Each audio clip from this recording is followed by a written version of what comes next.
All right. Well, thank you everyone for joining us. Let's just do a quick introduction, name, and school and grade levels that you teach or where you're from, just like really fast. We'll start with Kim. Kim Kuczon. I teach at LaDonda School in Menlo Park, which is a 4th through 8th school, and I teach 6th grade only. And then you can pick the next person, Kim. Professor Cox. Why, thanks, kind Kim. I am actually Kim's neighbor. I also teach 4th through 8th grade physical education in Portola Valley, which is literally like a neighboring district. So I think that's it. And I am throwing it over to LaDonda. How did I know that? I knew it was coming, Kate. I'm LaDonda Porter, and I teach 6th through 8th Middle School Phys Ed, and I'm all the way in Lexington, Kentucky. Let's see, let's go. Karla. Hi, thank you, LaDonda. Karla Martinez. I teach down in the sunny San Diego, and I teach 6th through 8th physical and health education. You know who's going next? Penguin Girl. I wish my name was Penguin. My mom wouldn't let me change it. Kristen Okura. I teach at Don Juan Avila Middle School in Aliso Viejo, going on year 27, now that I finished the marathon year. And I'll tell you about the Penguins later. They just follow me. So let's zoom it over to Matt. Hi, everybody. My name is Matt. Thank you, Kristen. I am from Vermont. I teach in a very small town called Putney, Vermont. I teach preschool through 8th grade, about 200 kids total in the whole building. So that's me. And I'm going to kick it over to Joe.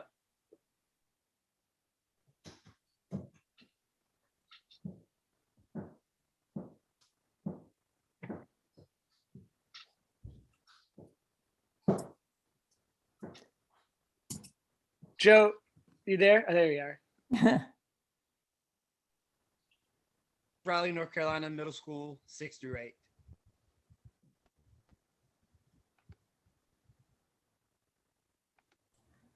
All right. And those are our panelists. I don't think did I miss anyone for our panel? No. Okay. Awesome. And then I am Shelby Lozano. I am middle school 7th and 8th in Porterville, California. And I'm going to toss it over to Andrea. Hi, everyone. I'm Andrea Chavez, and I teach 6th grade and 7th grade in Los Angeles, California. So, hello, welcome. All right. So, sorry, No, go ahead.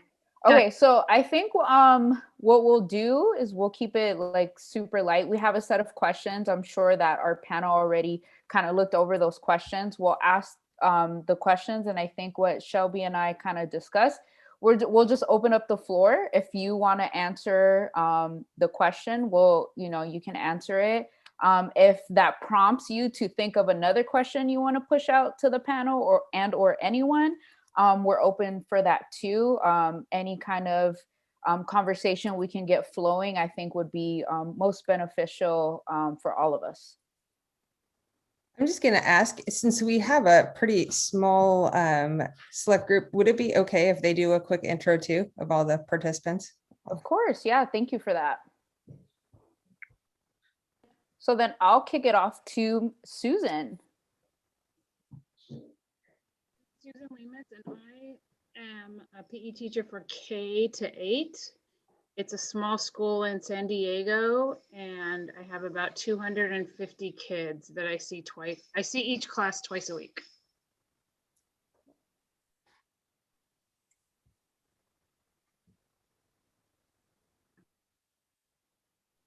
And Susan, you want to kick it off to someone else? Let's go Jenny B. I think she hasn't gone yet. I am Jenny. I teach in Wilmington, Delaware, K-8, health and PE, 600 kids, and I see everybody once a week. Let's see who else isn't going. Wendy? Hi, everybody. I'm Wendy, and I teach higher ed. So I teach at San Jose State and Sonoma State. And ironically, the only grade level that I did not teach was middle school, but I work with more middle school teachers than any other grade level. And I'm going to push it off to Glenn.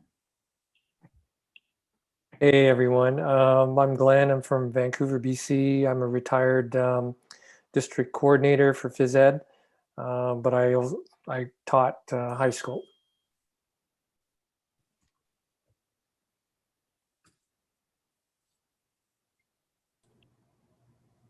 I think that's everybody, is that? Yeah, I think so. Thank you, everyone. Andrea, you want to go ahead and ask the first question? Yeah, so I'll just ask the first question to the group and then feel free to answer. We can have multiple answers to the questions as well. So question number 1, what are some takeaways that you experienced during distance learning that you will implement in person / hybrid next school year?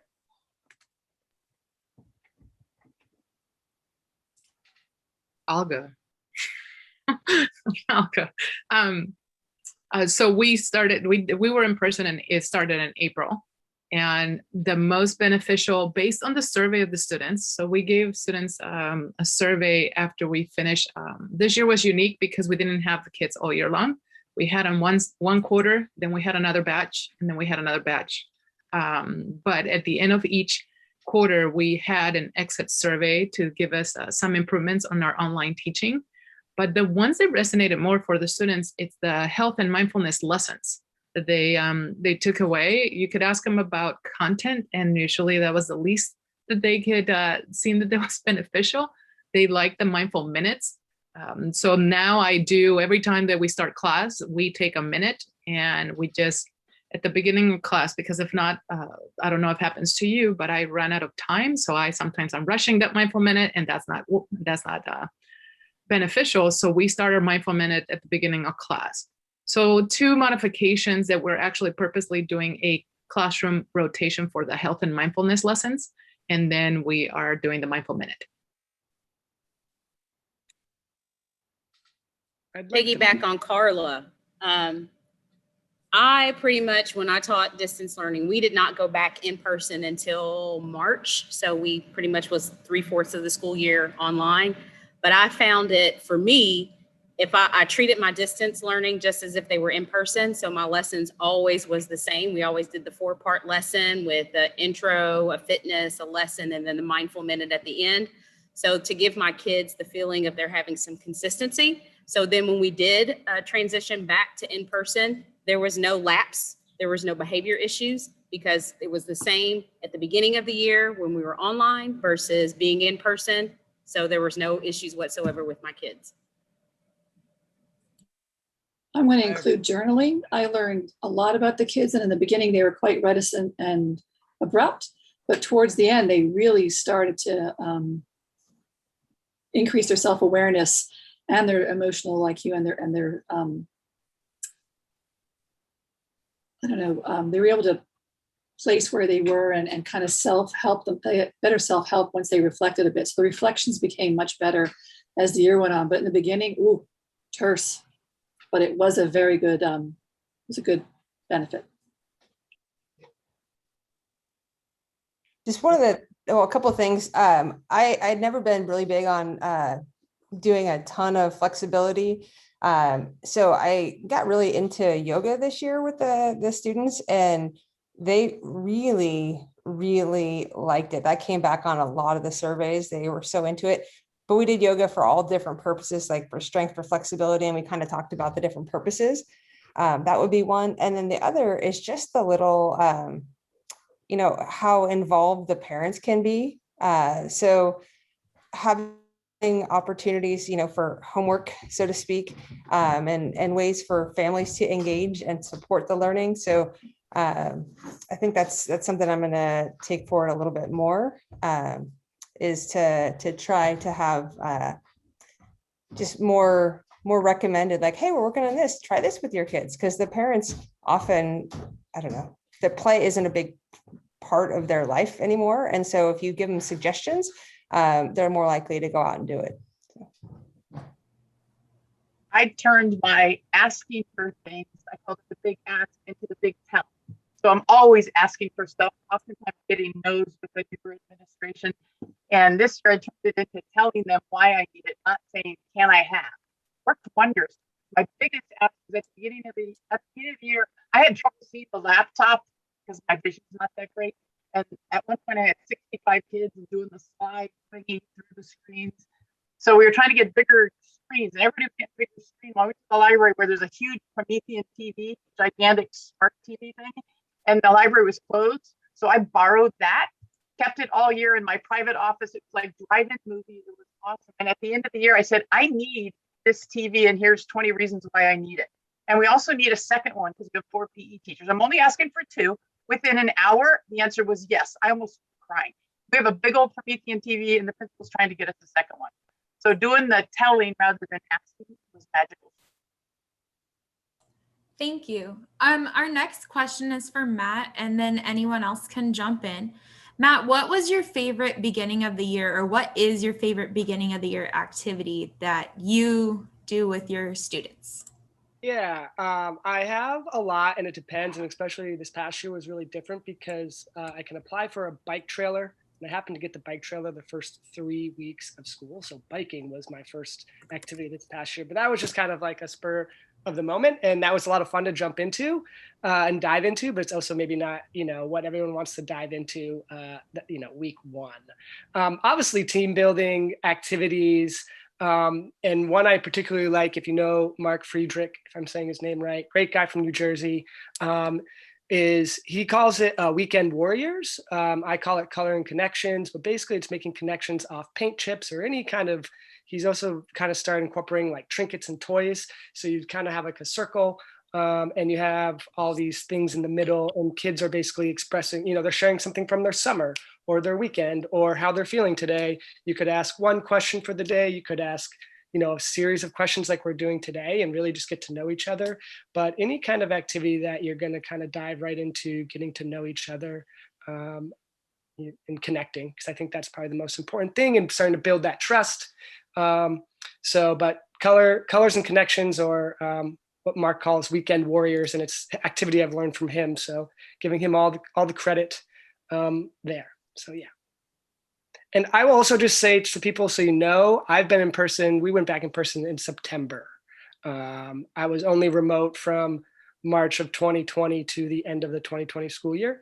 And then the start of the 2021 school year, we were in a hybrid model, and then but in person. So just for that information. I would say it's not necessarily one single thing, but so often people start out the year and all you do is the kids go from class to class and they get the syllabus and they get the back to school paperwork and they get all this stuff.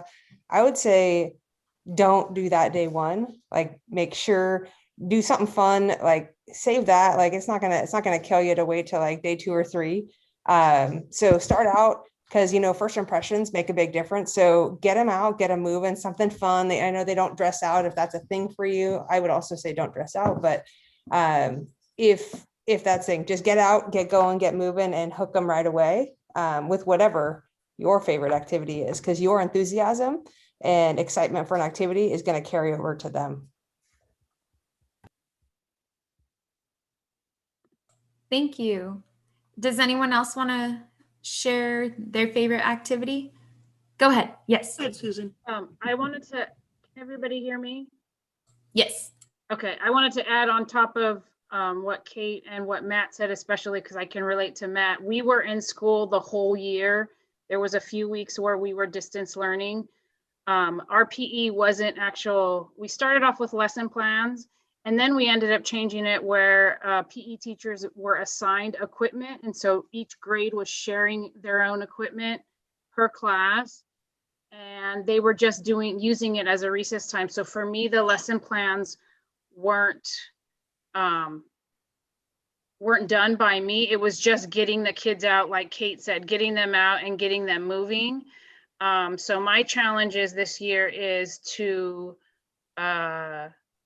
try to do some more lessons, maybe use, like he said in the beginning of the year, Mark Friedrich, he got a lot of ideas for no touch team building. If you guys didn't attend that one, there were a lot of fun ones in there to kind of connect. Because the thing is as a teacher, we were trying to stay socially distanced from the kids while keeping them moving. So the connection was lost. And that was one of my biggest challenges. So I think I'm going to use a lot of Mark's ideas in the beginning of the year to connect with the kids, because I think that was a big thing that we lost last year. And that's a great segue to our next question. Does anybody have any physically distanced management strategies for next school year, and or we can branch off to activities or any ideas that you all may have? I just wanted to jump back to the last one, but I can segue into the one you just brought up, Andrea. My favorite go-to, like, you think of like your top 10 or top 5 or something, but if there's one thing, if I can only teach one thing all year long, it would be my name games, because that's so vital for those kids to not only say their own name, but to have everybody else say it back to them. So this one's called Instant Replay, and everybody has to do a appropriate, remember middle school, physical, safe movement that everybody in the group can do. And it helps if it goes along with the syllables of your name. So I take the time, even in my over 50 that I have in a class, and I'll break it up into a few days. And then it also ends up being an assessment where then the kids can now, I'll do the sign back to them, and they'll say that kid's name. And then it'll carry on throughout the year where you'll see somebody and you'll be like, hey. So it's you won't even say their name, you'll just do their sign. And then I just look at it as the kinesthetic learning, and that it gets into their motor skills, their motor memory, muscle memory, all those great things. So it just kind of builds and it layers on it. And then I always start off the year with I love quotes, and so it's like you can learn more about a person in an hour of play than a year of conversation, is Plato's quote that I tell the kids, what does that mean to you? What does it mean? And then, it's not only what I'm going to learn about them in our class today, but what they're going to learn about themselves, and what they're going to learn about the people on their right and the people on their left. So the project adventure stuff, the team building, social initiatives, whatever you want to call it, we've always been SEL, and we just need to, scream it more, I guess, from the rooftops. Dr. Cook from North Carolina in Chip's session just said this, and of course I immediately wrote it down. You can't meet the social emotional needs without meeting their physical needs. It's so true. And then Sam Burdue, shout out to Sam Burdue's awesome elementary crew. There's some on the workshop, and then there's some that they presented earlier, and it was Eric Thompson who said, good teachers borrow, great teachers steal. So I just love that. So I think from every session, any of them that you were in, you stole something. And so I just wanted to throw that out there. And then also, from our lovely TV watching, which we know we've all admit that we've done a lot of, I watched the Disney whale series on Disney Plus, and they talked about all the different species of whales and even the different sides of the globe that they're on, and their trek that they made and everything. And I thought this just really just resonated with me, is that behavior is what you do. Culture is how you do it. And I just love that. And I just like, it's like, oh, that's it. That's exactly what we're doing. And Dave Blackney talked about it a while ago too. It's just that it's not, there's the what we do, and then there's just the how we do it. And that's why these conferences, EPEW, my hat's off, as you can tell, because I'm not outside, but thank you so much. You guys have just done an incredible job. Reach back there, do a little tricep stretch, and give yourself such a pat on the back. Not only what you guys have done this year and last year, just been phenomenal, but Kate and Wendy, the 48 years to get here, the trailblazing that you did, that you persevered, and you just, like I said, my hat's off. Mahalo. So with that being said, the name game can be played very spaced out, and then the kids have to yell more and get more oxygen in their lungs. Okay, there you go. That's my plug. Did I segue? I forgot to cycle back around. No, that's awesome. I mean, we don't have to stay true to the rules. Don't tell Matt. No, but, we can do whatever we want in here. So feel free. Anyone can join in conversation, please. You're saying the rules there are no rules? Is that what you're saying? No rules, but don't tell Matt. Oh, don't tell Joe either. Joe's gonna go crazy, man. He's gonna let loose here soon. Wow. I do For want those to of hear you the that don't, SDL game planners though from Joe. come on, Joe. Come on, stop freezing, Joe. Stop freezing. Yeah, it's this. I wanted for teacher to year 2 years ago, and it just does this all the time. And so I apologize, and I may have to stop. You let me know if you can hear me or if it's stuttering. But games like tennis ball name games or rock paper scissors, all games all the time, or we've done it a long time ago, because there's low risk but there's high reward when a kid's like, I won, or whatever it may be. And one of my peeves about PE is getting the kids that don't typically do PE. They don't think PE is their thing because they don't think they know sports. And to have them win those small competitions and then to install those in your program as you go throughout the year. So whatever your warm-up activity is, you have small, low risk, high rewards. It gets those.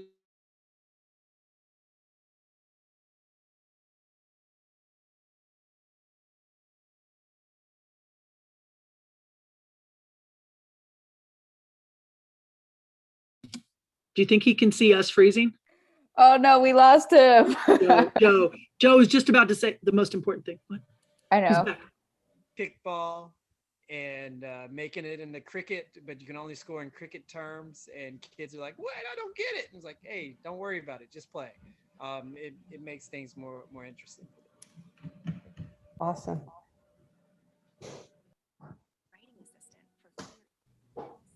Glenn, can you explain speechless?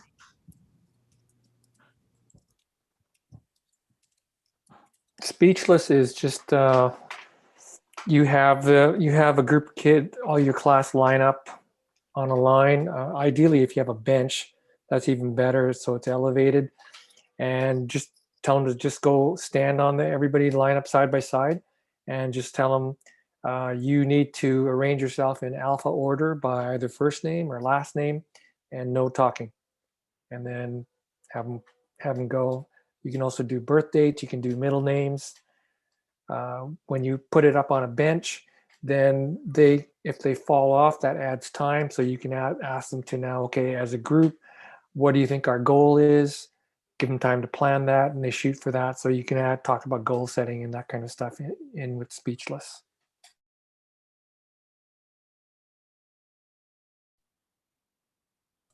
I really like those activities. Thank you everyone for sharing those. Next question we have is, for some of us, we might not be able to share equipment. I know some of us were in cohorts, some of us are strictly online. Some of us, our principals allowed us to share equipment. So if we cannot share equipment between cohorts or between students, how can we incorporate more SEL and or class team building? What are some ideas that you might have?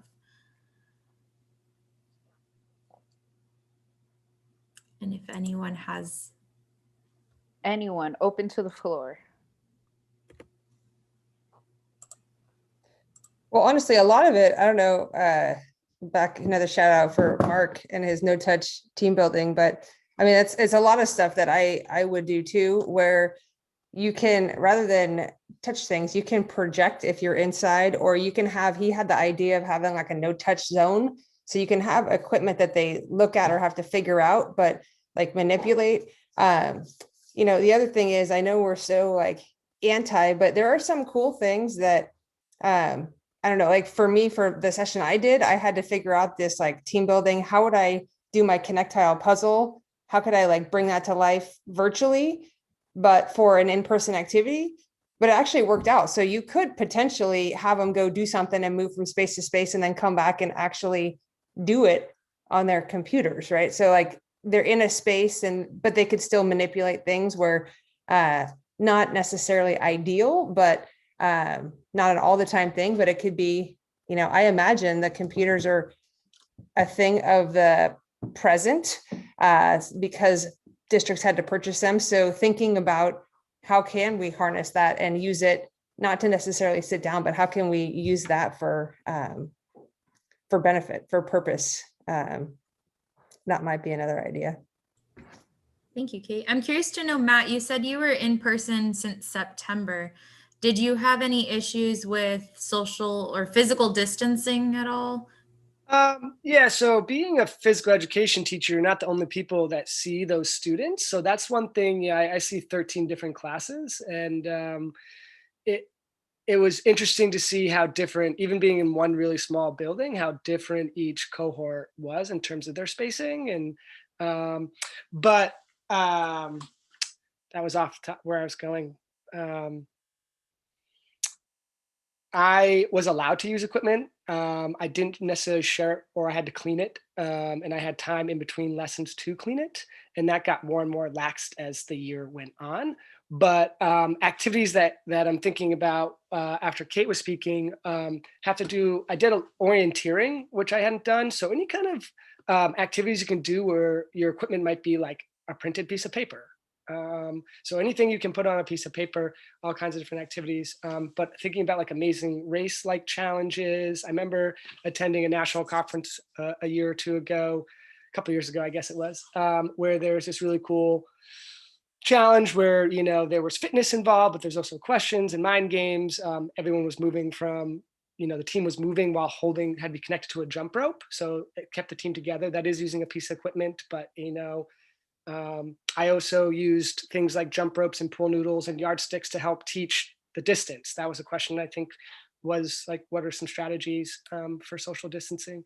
And using poly spots, where my poly spots are like field paint. I tried to teach outside as much as possible. So there was a little bit, you know, we had that fresh air coming in and out. I really did not use the inside space much. So that's where I'm coming from. But I like the idea of kind of like, you know, team challenges that are kind of making them move a lot over maybe your campus space outside. You know, how much of the space can you cover? Stuff like that. Well, I'm a lot like, I was like Matt. I was allowed to use equipment, but I was fortunate enough. I have enough I can have one set for one class, have that drying before the next group came in. The class after that, I teach 5 classes a day for 53 minutes. And I focused a lot on, like Matt, things that we could do outside. So I'm in my space right now. It's not very big. So we had square areas, so to speak. So that's the areas that the students had to stay within when we were demonstrating activities. And we did things like golf, we did disc golf. So anything that I could possibly teach skills inside, keep them socially distant, and then we could go outside and participate in them. It allowed me to get through the rest of the school year. So I was not as stressed coming back in person.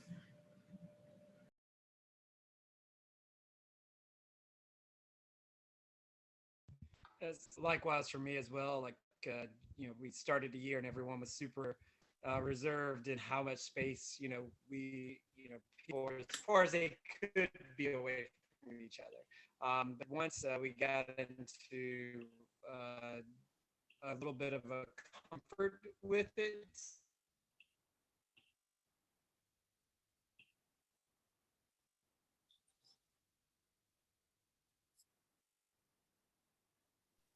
Did we lose him? Oh, shucks. Anyone else? Come back, Joe, come back. Wait, there he is. He's moving. Nope, now he's muted. Now you're muted.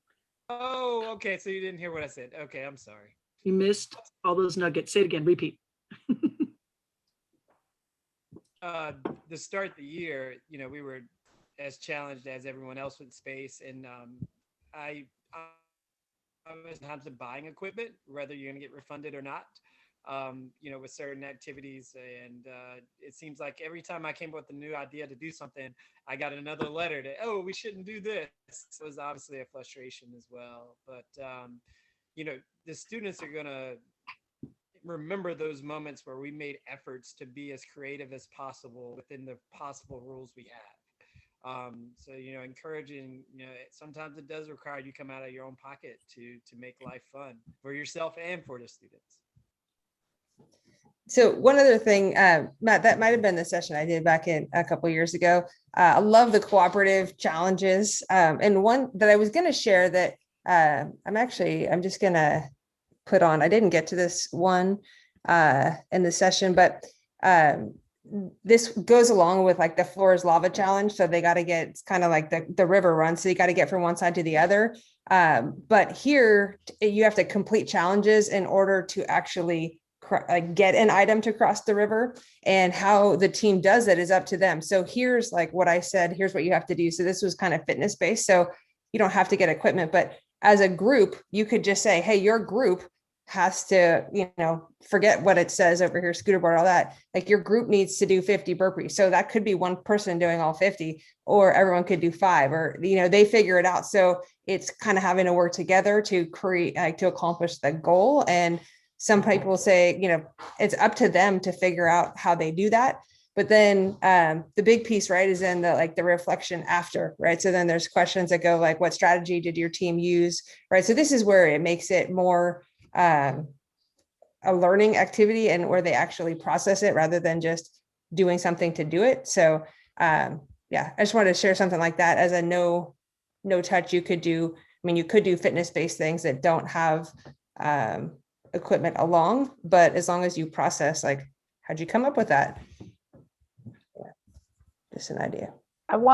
Thank you for sharing, Kate. I want to kind of ask you or anyone, what are your best practices for having your students reflect after the activity? So I know that in that particular activity, you have them in groups, right? So what strategies have you all have learned, over your years where it's like, I want to get my students to reflect. And when I have them in group settings, oftentimes maybe only 1 or 2, are having conversation. How can I get maybe the rest of the group to feel comfortable and sharing?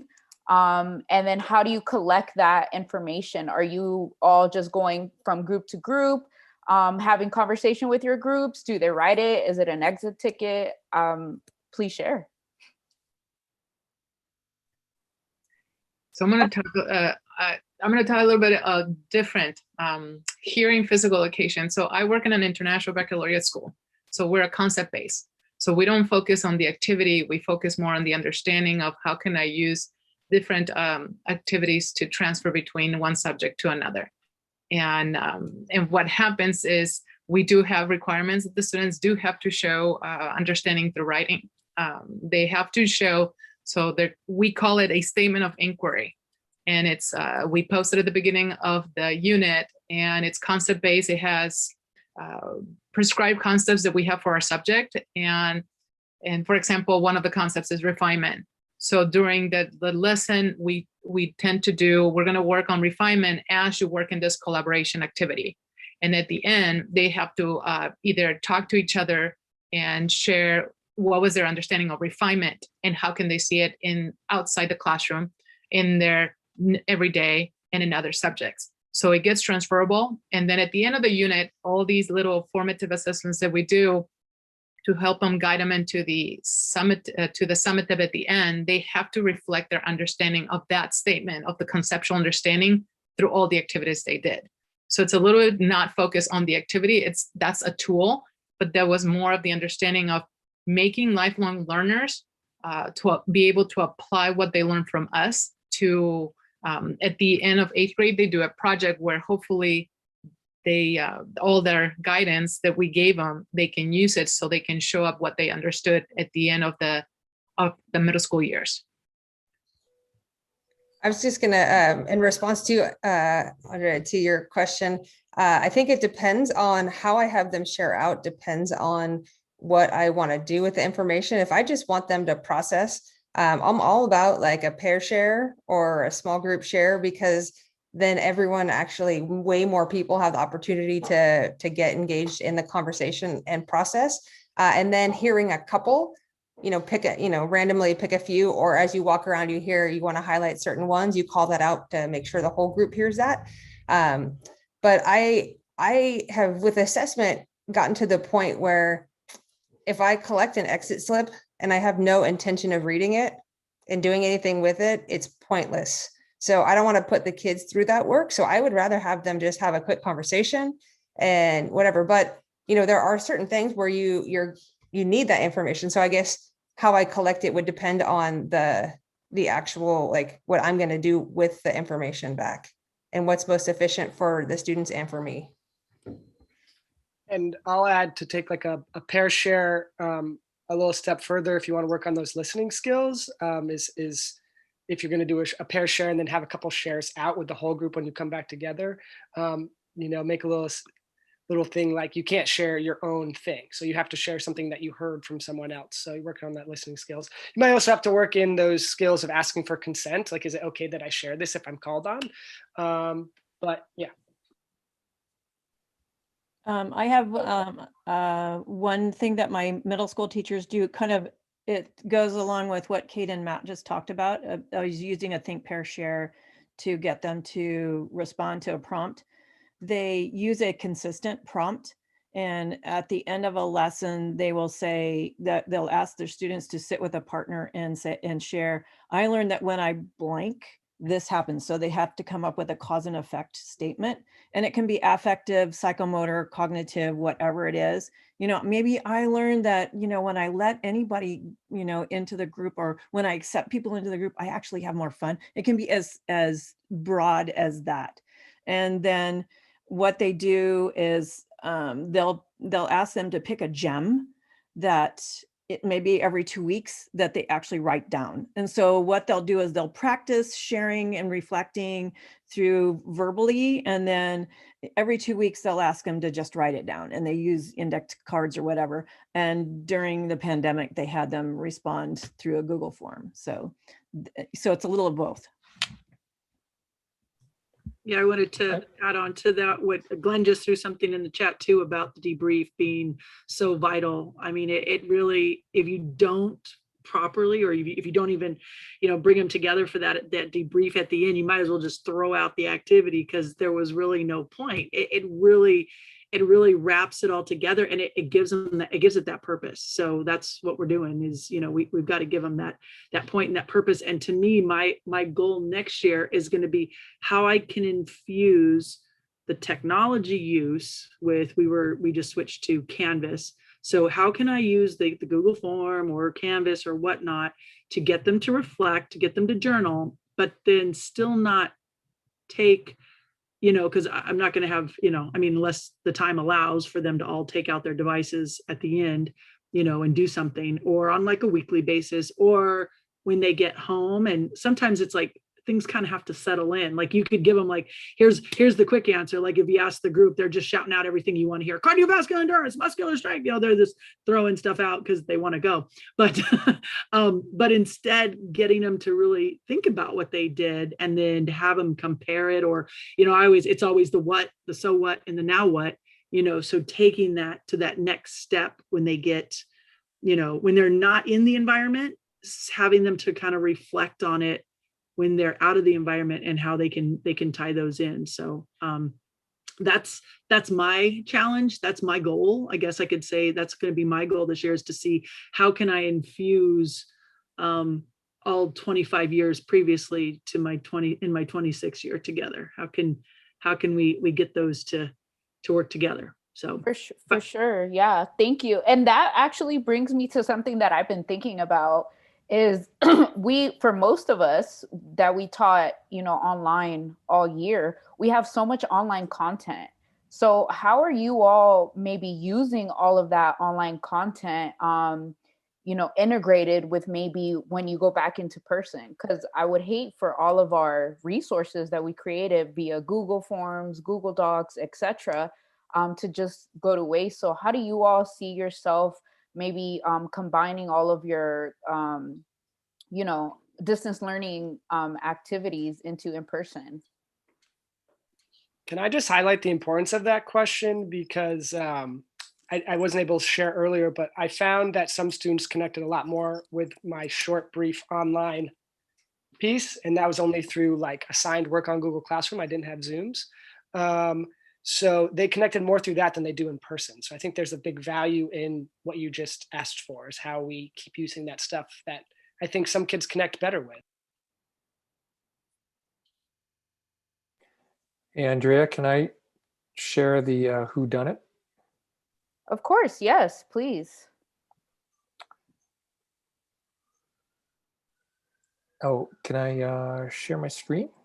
Um, Or actually, I just put it in the chat. So if you open it I up, think you're allowed. I think you have access to, no? If not, I can do it for you.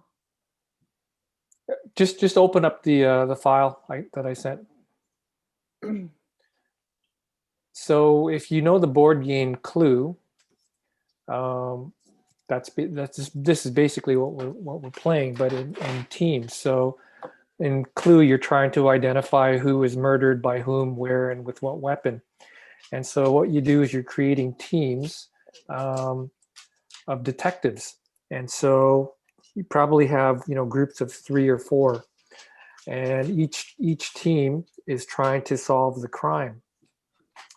And so I would take out the you can have the winners thing, but I would take out the winner piece there, and you can identify. You can be the police chief, or you can have another student do that, or whatever. And so what happens is you spread your informants around different locations. And so if you scroll down a little past at the bottom right there, you'll see the informants are located in 4 areas, and so you can put them wherever you want on your campus. And it's just one informant there. And again, that could be a student who can't participate that day or whatever, and have them go move them around that way. And then in terms of the possibilities, it's good. This is what I just put in: teachers in the school, or teachers in your department. And then I pick weapons that are kind of goofy rather than actual weapons like knives, guns, etc. And so what happens is the detectives have to go and find the informant, and then they can only ask one question of the informant, but the entire detective team has to be present before they can ask the question. So if there's a straggler in the group, they've got to wait for that person to come.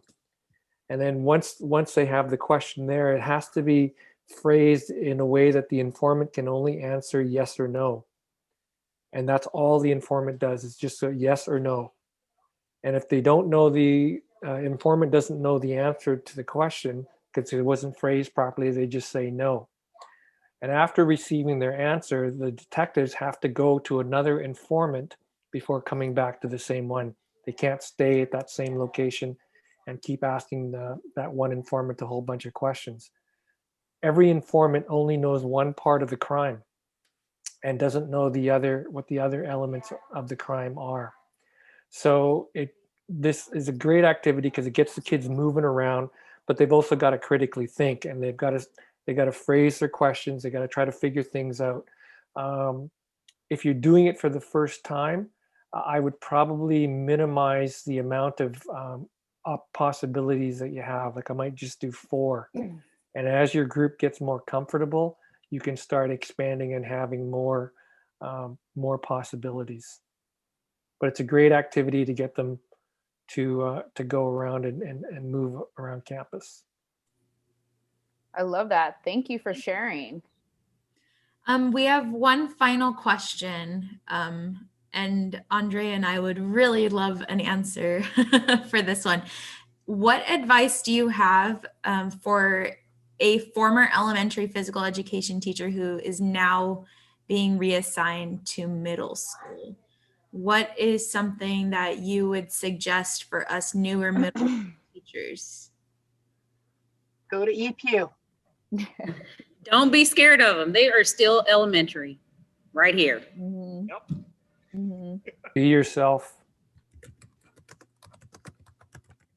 Congratulations. Way to graduate finally. Took you how many years? No, I'm just kidding. John Hitchua's book, Right Fielders Are People Too. He doesn't have a online chapter, a distance learning chapter, but I just love that book because it just has so much. it has content, but connection as well. That's something that's just important, but it's also, you know, what you guys are already doing. It's like getting involved and getting to know these people. This is your network. This is your go-to people, you know, when you just can text Kate Cox and ask her a question, or, you know, have a Zoom meeting with Karla because you want to catch up and see what's going on. And if Joe ever gives me his information, then I will bug him. So Just not on Zoom. Oh, she said it. Honestly, I would say middle school really isn't a lot different than coming down from high school or coming up from elementary. It is all about just tweaking it and modifying. Like if you were happy with your program before, just minor modifications, you know, you can make it a little bit more complex, or you can kind of like not water it down, but you could modify it to make it there. And I would just say middle school is all about number one, recognize that it is probably the hardest period of many people's lives, because everything is changing physically, socially, emotionally. And so you can't not be aware. And I personally am super lucky that I get to teach 4-8 because I know them as little people. And then I recognize that the change is the hormones, not necessarily the person. And so just one, appreciate that they're going through that, and be able to just have real conversations like, hey, I know this is tough, but you know, just be there, understand that it's a hard time for them. It's awkward for many of them. You know, you're going to have to talk about the like deodorant. I don't care if you spray or roll, but you know, you got to do it. It's just a thing, right? Just use your humor and have fun with them. And like anything else, it's a mirror neuron. Like you put it out there and they'll give back what you put out. So just be you, do what you love to do, and you'll be great. Go to as many conferences as you can. You guys are already involved. You're like way ahead of the game. The fact that you're so involved with the EPEW. I think I met Kate. I think I met you. Our local districts. Some big grant thing happened where all the local districts got money. I think it was once a month. All the PE departments would get together once a month.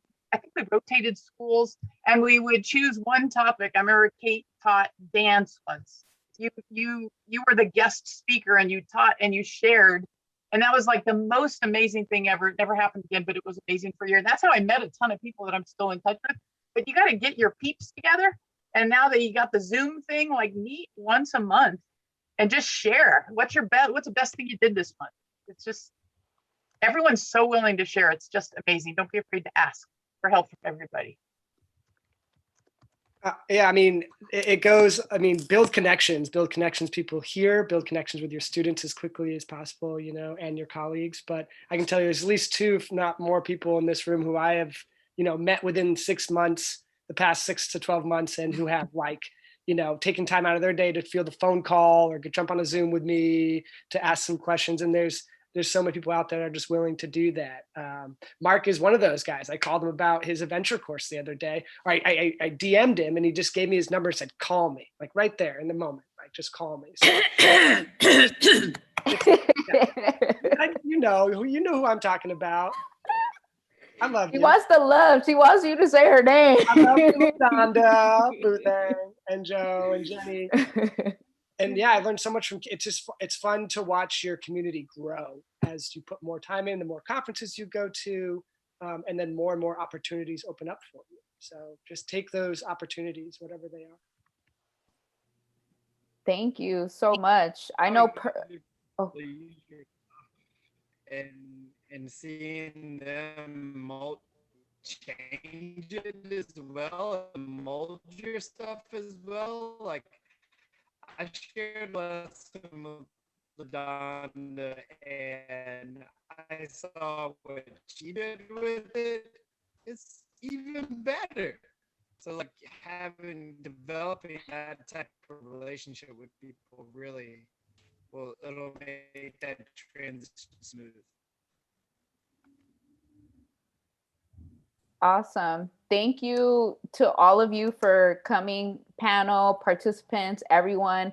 I mean, any advice that not just Shelby and I think when, this is a recorded session. So when people watch this, I'm sure they're going to get tons of advice and beneficial information. And I'm personally going to say that I will be in contact with some of you here to help me out. I am starting a brand new program, in middle school program from the ground up, brand new school and everything. So I'm going to be reaching out to all of you, but thank you from the committee, all of you.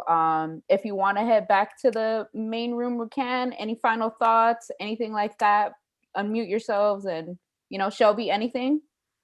Thank you to our panelists. I really, really needed to hear all of this. You have no idea. I began teaching 3 years ago and they said, same. Go swim with the sharks. Good luck. Try to survive. And I'm like, I'm a lifeguard, but I don't know if I can do it. Yep. So hearing this from all of you, I appreciate all of your time and not only being here, but what you do for our profession. So thank you.